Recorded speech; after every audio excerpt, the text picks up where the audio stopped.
somebody out there is going to be jealous of this. It's a cheap, crappy little hammer. Yeah, obviously it's missing. It's one of those cheap little ones that you screw in the end, but it's a hammer. Look, it's all crummy, but it's cool. I thought it was cool. Get hammered. Anyway, I thought it was funny. The only reason why I got this because it was free. It was like, here, buy this. I'll give you a little shitty little hammer. Got it for the kids. I don't bring it to my house because they'll bust everything. The other thing I got was, I should probably do a whole channel on these. These is the Gillette razor. It is a lady Gillette, actually, because you can tell, how you can tell the lady Gillettes from the men's ones are the handles are longer. I don't know if I still have the other one in here. Oh, yeah, I still have them in here. Maybe I'll show you. The manly Gillettes, which I'll show you here. The men's Gillettes are this long, and the lady Gillettes are longer. I don't know if you can see that thanks to the glare, but here, I'll put it up here, show you. There's the difference in length. Why do I buy these? Because I actually shave with them. When I see these things for $5 in this pristine shape, mind you, there's a little pitting and stuff on here, which is no big deal. It's probably just dirt, probably shaving, probably some lady's leg hair still in here or something. But when I see the handles nice and clean, I usually pick them up. The insides usually got crud on them, or patina, or whatever you want to call it. Usually the little brown shit in here is not rust. It's usually like some crummy substance that usually is easily cleaned out with water and soap. These ones, I have to check online. I know on Badger and Blade online, there's a way to date these things. There's a date code on most of them. Why do I buy these? I shave with these things. I don't use all 50 of them. But every now and then I will take one or two out and I'll just try them and see how they go. A lot of the times you'll find them, you'll notice on the side, there's a little piece. If you look at the side right here, I don't know if you can see it.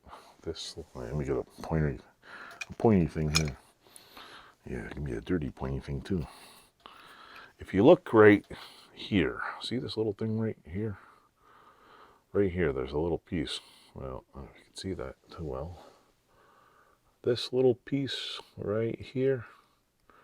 Well, usually there's a cover in there.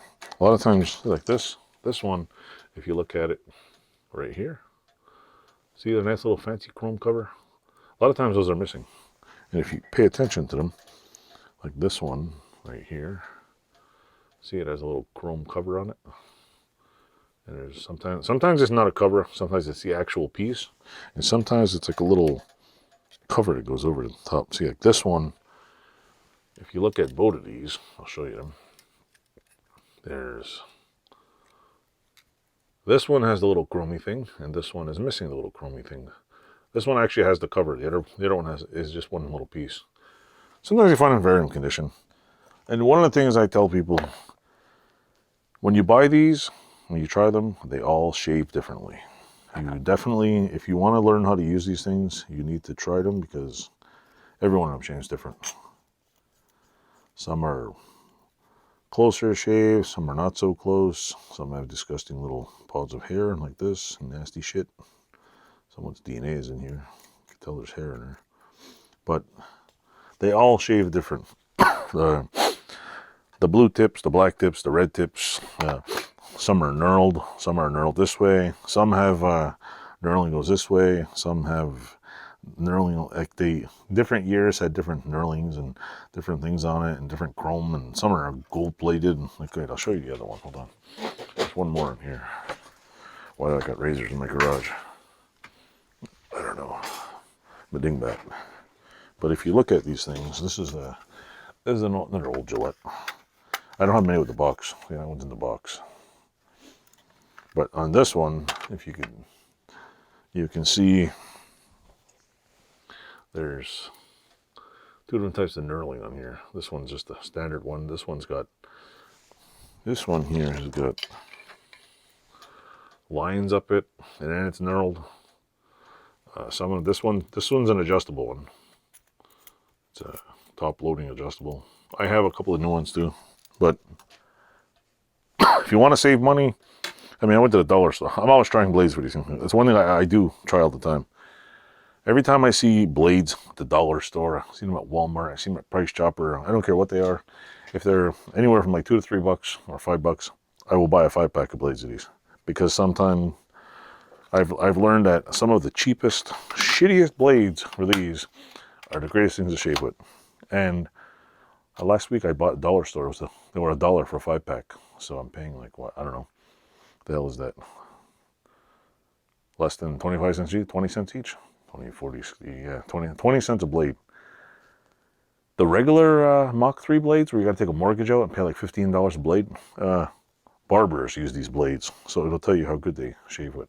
So don't be afraid to try them. Buy, even brand new ones, try them. Some of them, I have one, I swear it gets so close to a shave, it feels like it's taking a layer of skin off. But what's awesome is you get a nice close shave. And for the price of the 40-something for a pack of like 8 or 12 or what the hell those Mach 3 blades are, or Mach 4 or Mach 25, what the hell they are. I bought a 10-year supply of them for the price of one set of blades. They've gone up obviously in the last since I bought them, but I don't buy those stupid blades anymore. And if you want, you buy an old-fashioned stropper, and you can re-straight them, use them probably twice. But yeah, the best blades I ever had were the Wilkinson Sword. Those are the great. The worst ones were the what the hell is that company called? Shit, I'm gonna have to bring them over and show you. Anyway, thanks for watching. I hope you liked the little razor blade thing. I'm gonna do another. I think I'll do another razor blade video in between all this. And like I said, my channel is about me just doing stuff. And yeah, I'll be doing a lot of work with tools and machines. I might be rebuilding a 3-wheeler, so that might add some mechanical stuff in here that I don't know about. And I'll be doing work on my 79 Austin Mini in the fall, and I have a 1948 or 4950, I don't know what the hell year this tractor out there I'm working on. So stay tuned, I got a lot of stuff coming on this channel. Thanks for watching.